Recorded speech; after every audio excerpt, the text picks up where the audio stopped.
Chromosomes. Little strands of nucleic acids and proteins are the fundamental genetic instructions that tell us who we are at birth. Most people are born with 46 chromosomes, but each year in the United States, about 6,000 people are born with an extra chromosome, making them a person with Down syndrome. If you've ever encountered someone with Down syndrome, you know that they are some of the kindest, most joyful people you will ever meet. They truly have something extra.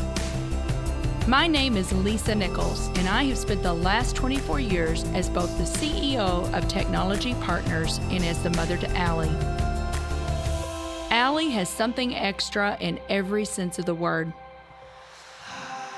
I have been blessed to be by her side as she impacts everyone she meets. Through these two important roles as CEO and mother to Allie, I have witnessed countless life lessons that have fundamentally changed the way I look at the world. While you may not have an extra chromosome, every leader has something extra that defines who you are. Join me as I explore the something extra in leaders from all walks of life and discover how that difference in each of them has made a difference in their companies, their families, their communities, and in themselves.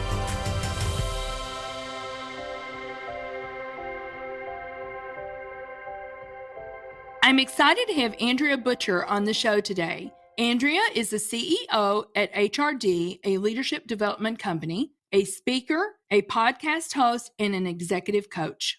If you like this episode today, please go to Apple Podcasts or wherever you listen and leave us a 5-star rating.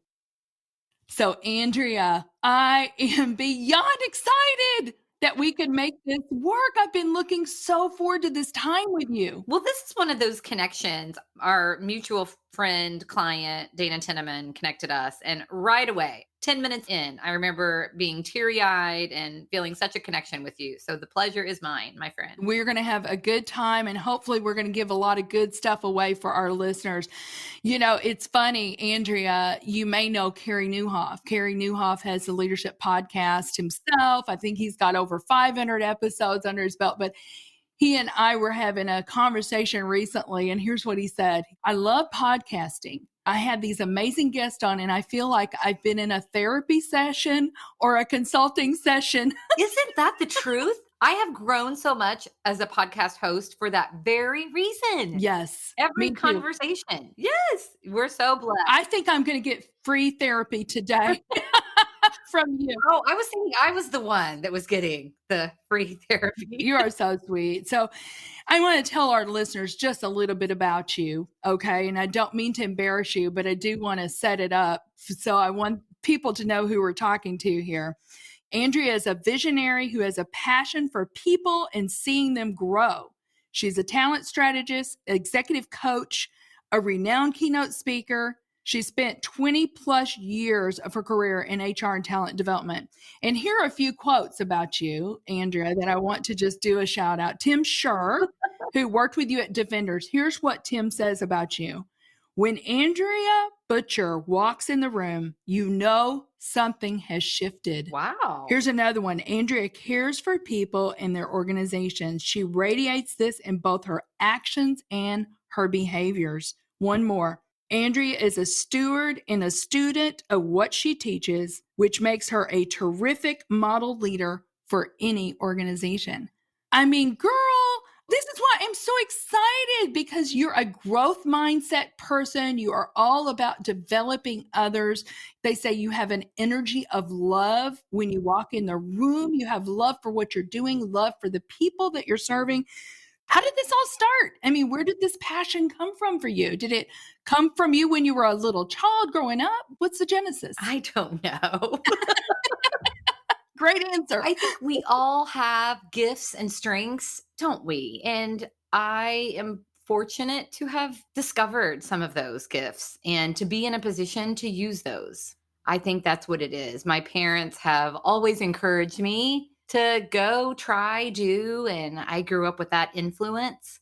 My parents were both school teachers, and there was always a passion around growth and education and being the best version of yourself. I remember that language early on in my life really resonating with me because, I mean, there's all kinds of stuff going on in my head, and I get to choose what to do with that and how to show up. I tell this story a lot because when people meet me, they, oh my gosh, you're so positive. And I said, well, if you met my mother, you would understand why. But something she always said to me growing up, Lisa, was tend your own garden. And the message behind that, if I was upset with friends or if I was disappointed, something didn't go my way, and I would start to complain about others or the situation, she would point me back to me. What can you control here? Tend your own garden. And so that's a mantra that I've resonated with. There have been lots of times I haven't tended my garden well.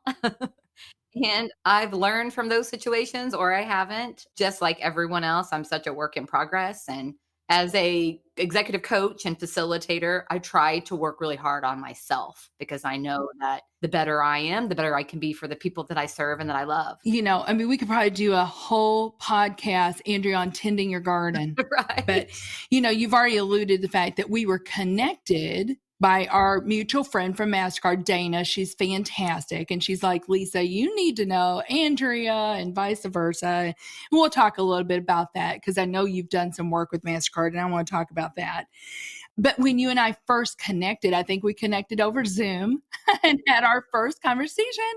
And then I'm like, oh my gosh, Andrea, you worked at Defenders as their VP of HR. I said, Defenders Dave Lindsay? And you're like, yeah, how do you know Dave? And Dave and I know each other through YPO. But I know that you told me in that meeting, you said something that Dave had said to you that was super inspiring. It was one of the very first times I met him, and he was talking about the generous nature of the business. And, every year he would give 10% of the profits to multiple charities. And he just wanted me to know coming into the business as an executive, like that's what we do. We give a lot. And so he asked me, how much do you give? I mean, what a question to be asked in an interview, really taken aback. Wasn't sure what to say. And, well, of course we do our 10% tithing. And he's like, no, I want to know, like, give me the details. And he grabbed my arm and he said, I don't want you to just give. I want you to give recklessly. Wow. And it made such an impact on me. And I saw that. I mean, it's one thing for an owner of a business to espouse that. It's another thing for it to show up. I saw it in everything we did. I saw it in the spirit of the business and the culture of the business and development of team members and the way in which he gave back to the organization and the employees and the community was incredible. We've been on several Homes of Hope mission trips with Sean Lambert. And I know the last... Love Janet and Sean. Yes. Love Janet. My goodness. Aren't they amazing? Oh, they're so amazing. But I know the last count, and you would know better than I, but I think Dave has sent over 3,000 team members to build homes in Costa Rica and Mexico, which is incredible. Well, and not just team members' families. Yeah, the families, yes. I have a nephew, Lisa, that plays football at Rose Holman. And to this day, he will say, I'm getting teary-eyed thinking about it, the greatest trip we've ever taken as a family was that mission. So my nephew, how's he going to get an opportunity to build a home? It's because I worked for an organization who really believed in giving and serving and giving people an opportunity to serve. They walk the talk. But something else that he told you, he said, I want you to work harder on yourself than you do in your job. And he put feet to that too. Because you told me at the time there was a multi-million-dollar budget for training and development of your people. Yeah. And that was a mantra. Work harder on yourself than you do on your job was a mantra that we told every new team member in our culture day, which was something that everybody participated in within your first week of employment at the company. That spirit of you being the best you can be, because that's going to translate. Absolutely. But what do you think that he had figured out, Andrea? Because, sometimes when times get lean, what do we see companies do? And I understand you got to make a profit, but what's one of the first things that they cut? Yeah. Training and development of their people. But why is there danger in that? It is through the people within your business that you're going to impact customers and get results. And so that's the place to pour into. And investing in your people. It's to bring a better product to market, better service to market, better leadership, better camaraderie with the team. Well, and particularly right now, the world is stressed. And particularly right now, we have been, Lisa, you and I have been blessed to get to do the work that we do for a long time. And 20 plus years of a career in leadership development, it has been really interesting to see the evolution of the conversations. I used to have to work really hard to prove the value, and the conversation has shifted. Developing your employees is a non negotiable. Harvard came out with something, Harvard Business Review, just a couple of weeks ago. 94% of employees expect to be developed and to grow within the organizations they're a part of. It's no longer an option. A part of the employee experience is being provided opportunities to grow and develop and get better. That's an expectation. It's no longer a nice to have or something we could do to differentiate ourselves. It's a part of the experience. We expect that of our employment, that we're going to get opportunities to grow. Bev Kay is a friend. She wrote the book Love 'Em or Lose 'Em. Yes. You probably know Bev's work. She's done amazing work as well. And I can't remember, but I want to say that the opportunity to develop and grow, I want to say maybe it's in the top 3 things that people expect and what makes them want to stay. That's the question. Why do you stay here, right? And I think that's in the top 3. Oh, absolutely. For our listeners, let me just tell you, if you are interested in growth and leadership, follow Andrea on LinkedIn. She is always putting awesome content out there. She has a podcast, and we're going to be talking more about that. But one of the posts that you did, Andrea, you said 60% of all new managers fail in their first 2 years. Had you heard that before? So that's Blanchard. That comes from Ken Blanchard.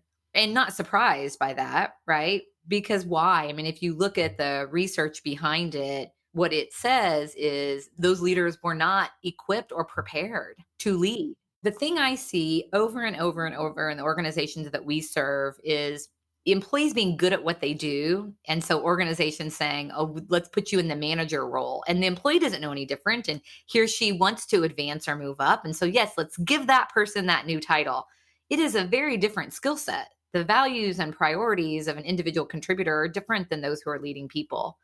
Now I have to get results through other people. Yeah, right. Different set of competencies. And we need to honor that transition. That's a huge part of the work that we do at HRD, is honoring the transition from leadership levels to acknowledge the new set of values, competencies, priorities, and how you spend your time. Well, let's talk about that. So you're no longer at Defenders. Now you are the CEO for HRD. Tell me about HRD. Tell our listeners more about what HRD does. Well, we are a leadership development company. And it's really interesting. This business is a case study in focus equals growth, because when I joined the business was full of talent doing all kinds of things. I mean, anybody would call up and need something, and we would figure out how to do it. And I'm like, well, I don't know how that's going to support growth. Or as I really dug in and talked to customers and did some market analysis and talked with the team, it became pretty clear quickly, leadership development is really what we're good at. We've got really strong processes and some really good talent. And so we have shifted over the last couple of years, and today we are just a leadership development company. And I will tell you, it is incredible. If there are any small business owners out there that are concerned with, well, if I cut something that's going to impact revenue, no, it's going to free up space for you to focus on what you're really good at. We have grown 4 times since I started the business, and I attribute it to that focus equals growth. And we do just what I described earlier. We come alongside organizations, equipping them to transition individual contributors into leadership roles. So there are several signature solutions that we start with, and then we work with clients to build a tailored growth experience that's going to support their needs. Looking back at our experiences and the research around how leaders grow, there are 4 things that we will not compromise that are a part of all of those growth experiences. So it might be fun to explore those with you, Lisa. Let's definitely talk about that. We do need to take a quick break, and we'll be right back with Andrea Butcher. But let's talk about that, Andrea, when we come back. Hi, everybody. I just wanted to take a second and tell you about something our team at Technology Partners can do for your business. We have spent over 2 decades partnering with organizations and helping them solve their IT needs from a 360-degree perspective. A huge part of how we solve those needs is by developing custom applications of all shapes and sizes. If your team is looking for software and an out-of-the-box solution just isn't right, it's time to consider how we might be able to help. Go to tpi.co/custom apps and learn more about our awesome capabilities. So, Andrea, you left us with a cliffhanger. I'm like still hanging on the cliff here. You said there's 4 things you will not compromise on. So tell us what those are. Well, they answer the question how leaders grow. Anyone who's listening to this, Lisa, is a leader in some capacity in their lives. And so if you step back and reflect on times in your life when you've grown, I have no doubt that you'll find these 4 characteristics. The first one is time. Growth is not an event. It is a process. When organizations want to develop their leaders to really see behavior change, it's not something that's going to happen in a couple of months, like at a minimum 6 months, ideally 9 to 12 months. We work with clients to build growth experiences, growth processes. So the first one is time.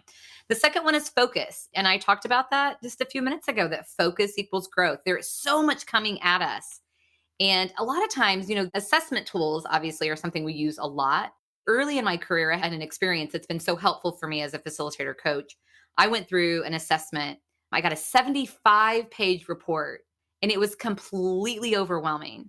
I didn't know what to do with it. I knew that the organization had invested in me as a high potential talent. I knew that it was an expensive program, and I worked hard to try to figure it out, and I couldn't. Was it Myers-Briggs or was it It was Corn Ferry's assessment 360. Okay. And hopefully it's gotten better. That was a long time ago. It was overwhelming though. And I tell the story because anytime leaders are going through a growth experience, we have to help them get really clear on what is it that I am focused on? Like, what are the skills? What are the competencies? What are the tweaks that I need to make to my behavior to influence more effectively? So we provide focus, and we've got some specific things that we do with coaching and exercises to help people identify just 2 to 3 goals. Research shows that no more than 2 to 3 goals are able to be accomplished in a short period of time. So focus, time, focus. Accountability is the third one. And then it's accountability system. So an external coach could provide accountability, but also internally, peer accountability is huge. There's all kinds of research that suggests just making a commitment to someone to do something, your odds go up 95%. I mean, that's why, find someone in your neighborhood that you want to walk with in the morning if you're looking to start an exercise program and consistency. Because if you have a buddy next door that is counting on you, you're going to get out of bed and you're going to go for that walk. That's right. And that peer accountability is huge. So we build that into the growth experiences as well. The last one is psychological safety. It's grace. It is providing that really soft, gentle place that reminds people, hey, you're okay just as you are. You are loved and you're a work in progress. So let's identify things that you could do that would help you and help the people that you're working with. That softness, that psychological safety. The accountability, having that accountability. I remember several years ago, our CFO and myself, we signed up for this boot camp, the 6 a.m. boot camp. And it was brutal.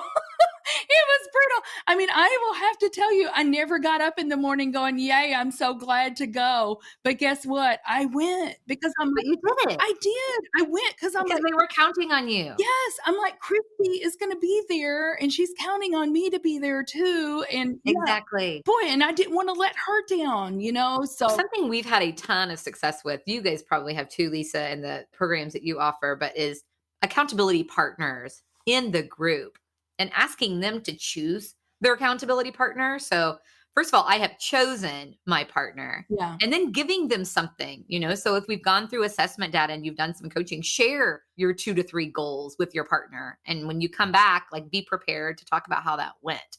Giving them something very specific to do, and even we love building in time in our sessions and our group sessions for, hey, connect with your accountability partner for 10 minutes and figure out when the 2 of you are going to meet and connect and how you're going to work together, and really supporting that relationship, because we've seen that have so much of an impact. That is so rich. Well, I want you to tell a little bit, because you said, case studies are everything, right? I mean, that's the proof in the pudding. The MasterCard story is such a good representation of those 4 things. a vice president in business operations. Actually, she may be the president of business operations. Kim Martin is her name. And she leads a technical group of leaders. And so she realized very early on, okay, these technical leaders are struggling with that transition that we talked about earlier, that transition from getting results on my own to now I have to get results through this group of people. And so because of some other work that we had done with MasterCard, we had connected with Kim and introduced her to the Leadership Challenge as an operating system for leadership. What we did, and actually now to date, I mean, you said over 300 leaders we have taken through this 6-month growth experience. And it is giving them a system of leadership to get results through their teams. And the results have been incredible. So it's over 6 months. So that's the time component. The focus is they all go through a simple assessment at the beginning. It's just 30 behaviors that are being assessed. The report is not 75 pages. We don't just send it to them and say, good luck. They have a coach that talks with them through the results. And then they choose just 2 to 3 of those behaviors to focus on through the growth experience. They have an accountability partner. We also build in manager accountability to the process. Now that so many leaders within her organization have gone through the process, there are ambassadors for each of the 5 practices of exemplary leadership that make up that model. And so they're doing reinforcement sessions internally after our group sessions, just to go deeper with the content, to really talk about how do these behaviors play out at MasterCard. And then the group sessions that we do together, I mean, that's where the psychological safety comes in. Every session starts with, hey, wherever you are, that's where you are. And it's okay. We're here for you. This is about your growth. This is not about perfection. This is about progress. So let's talk about your journey. And somewhere in the messy middle. And I love like the 3-month point of 6-month engagements, because people are like showing up like, oh, it's too much. It's too much. I can't do it. I got so much going on. And it's like, yes, this is leadership and it's okay. And somewhere in the messy middle, you are growing through it. This is a safe place to struggle and acknowledge it. And you know what? There aren't going to be a lot of days where you're going to say, this is easy. This is a piece of cake, because leadership is hard. And it's messy. And it's messy and it's awkward and it's weird. And a lot of times there isn't a playbook. And so the reminder that you're okay and everyone else, look around, everyone else is struggling too. We play these crazy games in our head, don't we? Where we think like, I'm the only one who's struggling. No, you're not. Everyone is. Nobody really knows what they're doing ever. Nobody ever. No, we've been at this for 28 years and I'm still trying to figure it out, Andrea. Right.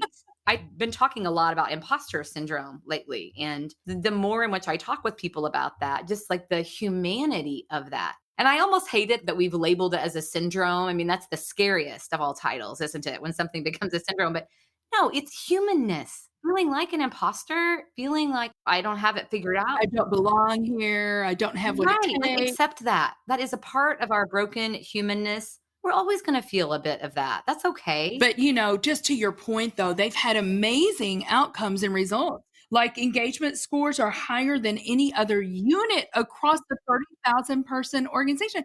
That's incredible. They have this MasterCard Way index that they measure, and their scores there are so high. You say 76% of the people who went through it demonstrated more leadership qualities than at the beginning of the program, because you did that assessment in the beginning? Yeah, the data tell a tale. That's for sure. I mean, that's the thing about leadership development. It's so hard to measure. So we try to look at a lot of different data points and say, what story? Yeah. To our listeners, go follow Andrea. Go follow her on LinkedIn and see all the amazing stuff. She has got so much good content out there. She's great at asking questions. She says, are you living life by default or by design? I mean, she talks about this. You said we can dream, we can set goals, but we have the tendency sometimes to put someday on those goals. How can we move the needle on that? Here's a post that you did 3 weeks ago. You said, much of my leadership has been looking externally for guidance and affirmation, only to be directed by someone else's truth.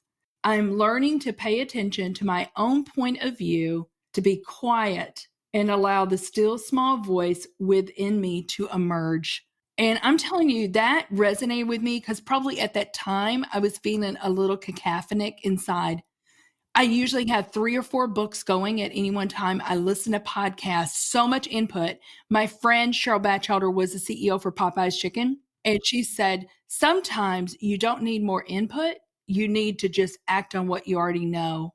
And when I read that post of yours, I was just like, "Yes." So how's that going for you?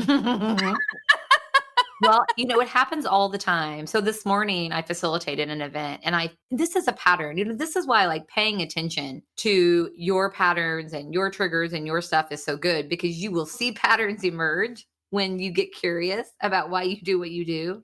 And I want so badly to make a difference or to have an impact. I feel like I've got to have something really good or really smart to say.